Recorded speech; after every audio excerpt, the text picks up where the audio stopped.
Hello साथियों, नमस्कार। आप सभी का स्वागत है लाइफ हाई स्टडी पर एक नए वीडियो में। क्लास 10 के बारे में हम बात करेंगे। पिछले वीडियो में हमने बात कर लिया था द्वारक के बारे में कि द्वारक के बारे में बात किया था, ध्रुव के बारे में बात किया था, फोकस दूरी के बारे में बात किया था, वक्रता त्रिज्या क्या होती है, फोकस दूरी क्या होती है, उसके साथ साथ द्वारक भी क्या होता है। इन सब के बारे में हमने डिटेल से देखा था। तो अब हम आगे देखते हैं कि जो हमारा दर्पण से प्रतिबिंब बनता है उसके नियम क्या होते हैं। तो दर्पण से प्रतिबिंब के बनने का नियम, दर्पण से दर्पण से प्रतिबिंब बनने का नियम।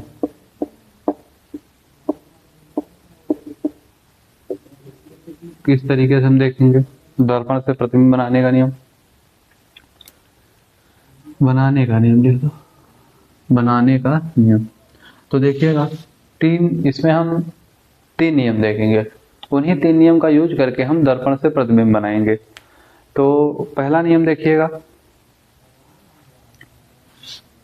क्या लिखूंगा। पहला नियम, जब प्रकाश की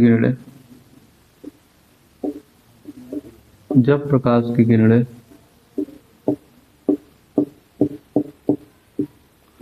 मुख्य अक्ष के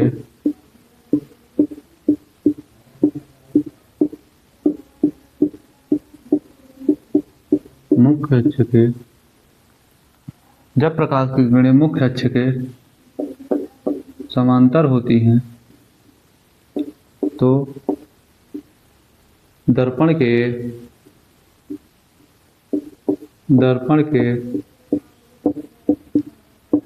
परावर्तक पृष्ठ से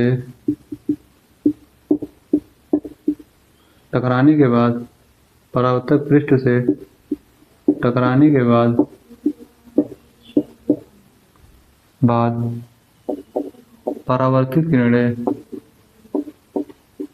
परावर्तित किरणें मुख्य फोकस से पास होती हैं। मुख्य फोकस से पास होती हैं। इसका मतलब कि अगर ये दर्पण है, मान लीजिए ये इसका मुख्य अक्ष है। अगर मुख्य अक्ष है, ये पोल है, ये मुख्य फोकस है, ये वक्रता केंद्र है। अगर मान लीजिए कोई वस्तु अनंत पे रखी है, तो अनंत पे रखी वस्तु जो होती है उससे प्रकाश की किरण जो होती है वो दर्पण के लिए जब आती है परावर्तक पृष्ठ पे मुख्य अक्ष के समांतर होती है। तो ये परावर्तक पृष्ठ से टकराने के बाद परावर्तित किरणें जो होती हैं मुख्य फोकस से पास होती हैं। कहाँ से पास होती हैं? मुख्य फोकस से। इसका मतलब है कि जब प्रकाश की किरणें मुख्य अक्ष के समांतर होती हैं तो परावर्तक पृष्ठ से टकराने के बाद जो परावर्तित किरणें होती हैं वो मुख्य फोकस से पास होती हैं। तो आपका प्रथम नियम समाप्त होता है प्रतिबिंब बनाने के लिए। जब प्रतिबिंब हम बनाएंगे तो ये नियम यूज करेंगे कि जब प्रकाश की किरणें मुख्य अक्ष के समांतर होती हैं तो दर्पण के परावर्तक पृष्ठ से टकराने के बाद परावर्तित किरणें मुख्य फोकस से पास होती हैं। जो अगला नियम है देखिएगा,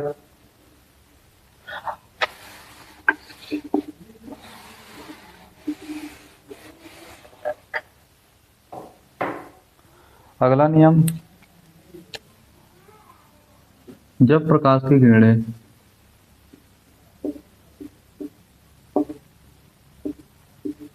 जब प्रकाश की किरणें जब प्रकाश की किरणें मुख्य फोकस से गुजरती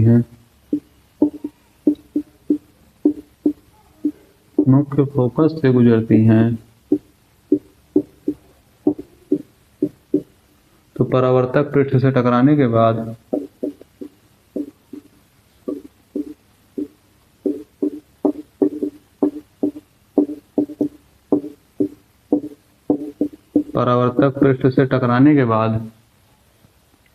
परावर्तित किरणें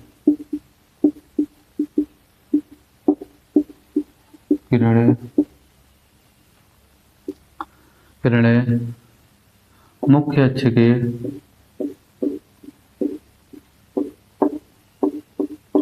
समांतर होती है।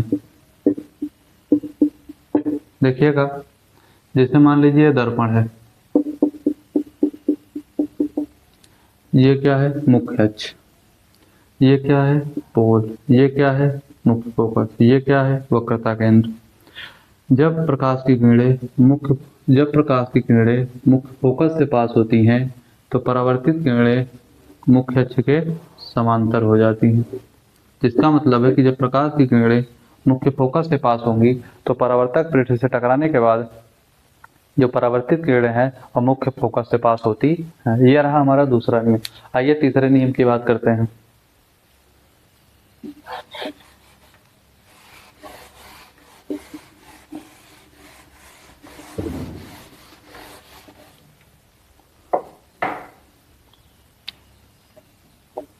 तीसरा नियम देखिएगा, जब प्रकाश की किरणें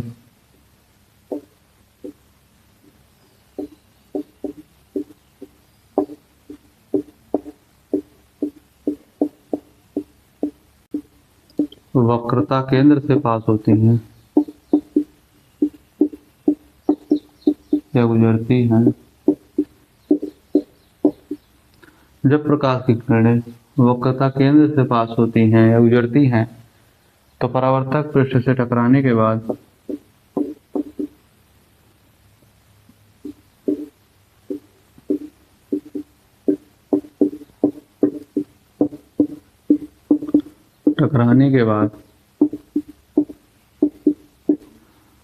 जब प्रकाश की किरणें वक्रता केंद्र से गुजरती हैं तो परावर्तक पृष्ठ से टकराने के बाद परावर्तित किरणें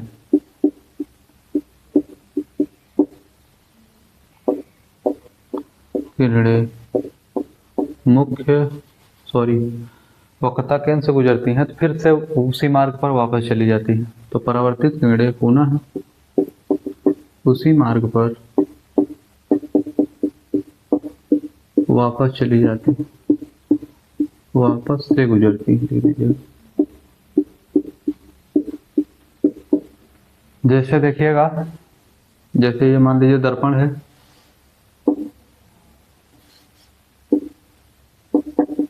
अवतल दर्पण। ये मान लीजिए मुख्य अक्ष है, ये पोल है, ये मुख्य फोकस है, ये वक्रता केंद्र है। तो इसमें देखिएगा होता क्या है कि जब प्रकाश की किरणें वक्रता केंद्र से पास होती हैं तो वह किरणें जो होती हैं परावर्तक पृष्ठ से टकराने के बाद पुनः उसी मार्ग पर वापस चली जाती हैं। तो इसका मतलब हमने तीन नियम देखा कि जब प्रकाश की किरणें मुख्य अक्ष के समांतर होती हैं तो परावर्तित किरणें मुख्य फोकस से पास होती हैं। दूसरा नियम देखा, जब प्रकाश की किरणें मुख्य फोकस से पास होती हैं तो परावर्तित किरणें मुख्य अक्ष के समांतर हो जाती हैं। और तीसरा नियम है कि जब प्रकाश की किरणें वक्रता केंद्र से पास होती हैं तो पुनः उसी मार्ग पर वापस चली जाती हैं परावर्तित किरणें। तो तीन नियम देख लिया। इन्हीं तीन नियम का यूज करके हम आगे का जो दर्पण से प्रतिबिंब बनता है उसके बारे में देखेंगे। तो उम्मीद है कि आपको ये वीडियो पसंद आया होगा और ये समझ में भी आया होगा।